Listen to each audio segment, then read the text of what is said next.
நேயர்களுக்கு அன்பான வணக்கங்கள். இன்று டிசம்பர் 22 தேசிய கணித தினம். இந்த தினத்தை பற்றிய சிறப்புரையை நம்மோடு பகிர்வதற்காக நம் அழகப்பா பல்கலைக்கழகத்தின் கணிதவியல் துறையின் பேராசிரியை டாக்டர் பி சுந்தரவடிவு அவர்கள் நம்மோடு இணைகிறார்.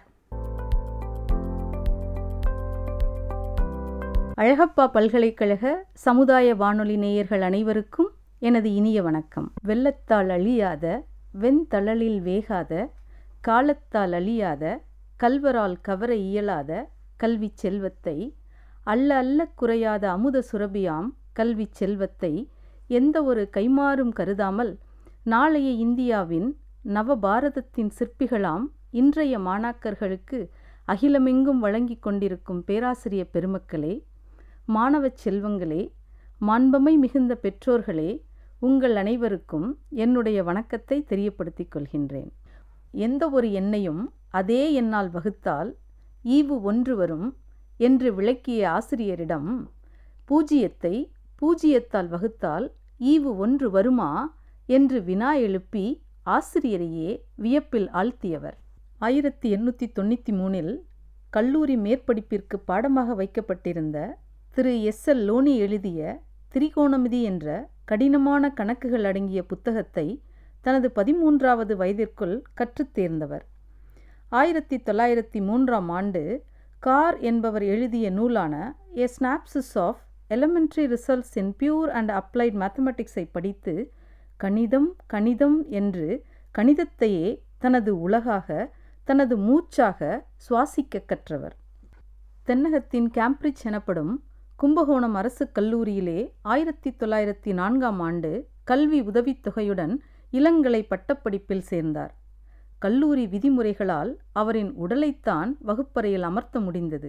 ஆனால் மனமோ கணித சிந்தனையில் சிறகடித்து பறக்கத் தொடங்கியது. கணிதத்தையே சிந்தித்து சுவாசித்து தன்னையும் அறியாமல் அவர் கணிதத்திற்கே அடிமையாகி போனார். இவரின் மனநிலையை மாற்ற விரும்பிய இவரின் தாய் ஜூலை மாதம் 14 1909 இவருக்கும் ஜானகி என்னும் மங்கைக்கும் திருமணம் செய்து வைத்தார்.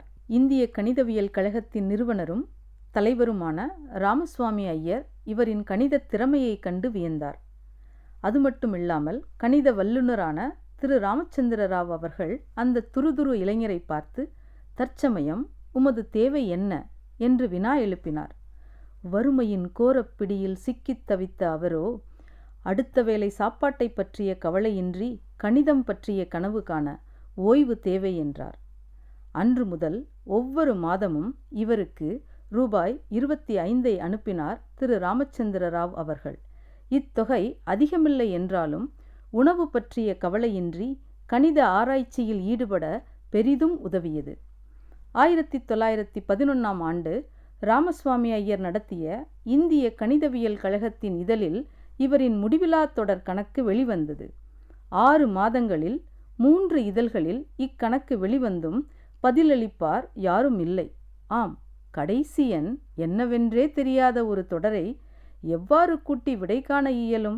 முடிவிலா தொடரை இவரைப்போல் காதலுடன் அணுகியவர்கள் யாரும் கிடையாது. பெர்னோலி எண்களின் சில பண்புகள் என்னும் தலைப்பில் இந்திய கணிதவியல் கழகத்தின் இதழில் தனது முதல் ஆய்வுக் கட்டுரையினை அவர் வெளியிட்டார். அதன் பின்னர் தரணி எங்கும் இவரின் புகழ் பரவத் தொடங்கியது. உலக வரைபடத்திலே கணிதவியல் ஆர்வலர்களால் தமிழகத்தை தேட வைத்த பெருமைக்குரியவர்.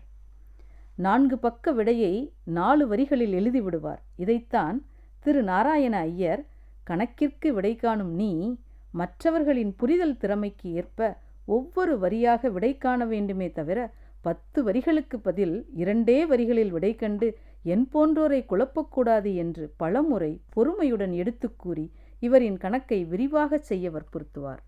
இளைஞர் பருவத்தில் சென்னை துறைமுகத்தில் குமாஸ்தா வேலை பார்த்தார்.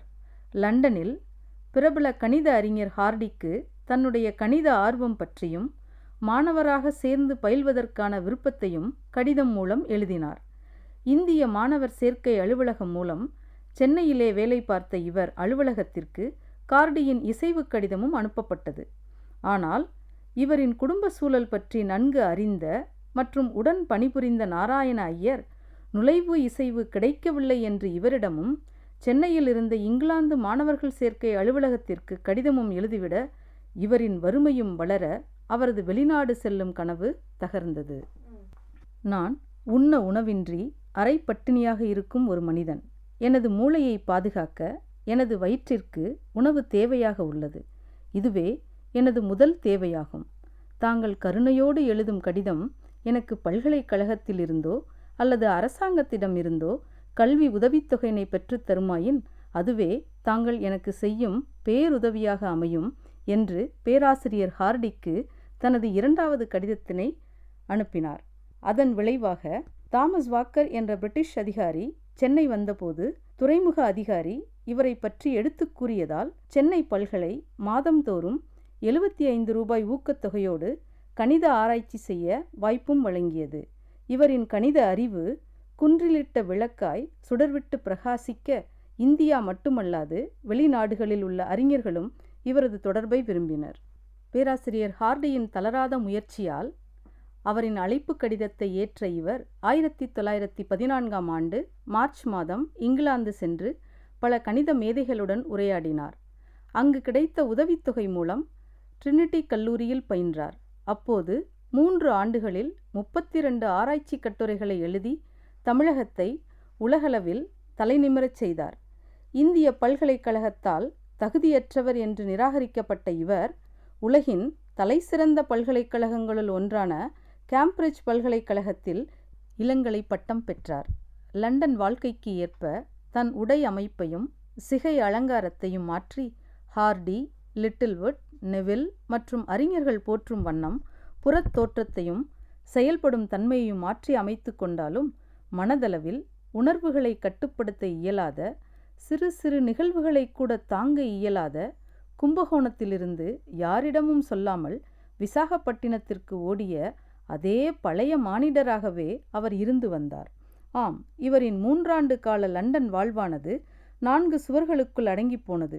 தொடர்ச்சியாக 30 மணி நேரம் கண்விழித்து கணித ஆராய்ச்சியில் செலவிடுவது, தொடர்ந்து 20 மணி நேரம் உறங்குவது என பணியாற்றியதால் நேரத்தில் உணவு உண்ணும் பழக்கம், ஓய்வு மற்றும் மனச்சமநிலை ஆகியவை இவரிடமிருந்து சிறிது சிறிதாக செல்லத் தொடங்கின. சைவ உணவை மட்டுமே உண்ணுவது என்ற இவரின் பிடிவாதத்தால் அவரது உடல்நிலை நலிவடையத் தொடங்கியது. மேலும் 1ஆம் உலகப் போரின் தாக்கம் இவரையும் விட்டு வைக்கவில்லை. இவர் லண்டன் ராயல் சயின்டிஃபிக் சொசைட்டியின் ஃபெலோவாக தேர்ந்தெடுக்கப்பட்டார். இதுவரை இந்தியர் யாரும் தொடாத சிகரத்தை தாண்டியவர் என்ற சாதனையுடன் இந்தியா திரும்ப இருக்கிறார். இந்தியாவானது இவரை தனது கருவூலமாகவே போற்றி பாதுகாக்கும் என நம்புகிறேன் என்று பேராசிரியர் ஹார்டி பெருமையுடன் எழுதியிருக்கிறார்.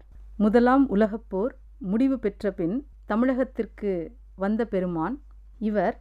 பைக்குறியின் மதிப்பை துல்லியமாக கணக்கிட்டவர். முடிவிலா தொடரின் முன்னோடி, ஜீரோவின் ஹீரோ. இவரின் எண் என்று அழைக்கப்படுவது 1729. இத்தகைய பெருமைக்குரிய அந்த மேதை யார்? அவர்தான் 1887ஆம் வருடம் டிசம்பர் மாதம் 22ஆம் நாள் சீனிவாச ஐயங்காருக்கும் கோமளத்தம்மாளுக்கும் அருமகனாக அவதரித்தார். அவரின் பெயர்தான் சீனிவாச ராமானுஜம். இவரின் பிறந்த நாளை ஒவ்வொரு ஆண்டும் தேசிய கணித நாளாக கொண்டாடப்படுகிறது. இந்த ஆண்டிற்கான கருப்பொருள் mathematics for a better world. நீரின்றி அமையாது உலகு, அதுபோல கணிதமின்றி கண நேரம் கூட உயிர் வாழ முடியாது என்று நிரூபித்த கணித மேதையின் ஆராய்ச்சியை இக்கால மாணவர்கள் பின்பற்றி கணக்கு மட்டுமே என் வேட்கை, கணக்கு மட்டுமே என் வாழ்க்கை என வாழ்ந்து காட்டிய மாமேதையின் நினைவினை போற்றுவோம். வாழ்க வாழ்க என்றே வாழ்த்துவோம். வாழ்க ராமானுஜன், வளர்க ராமானுஜன் புகழ்.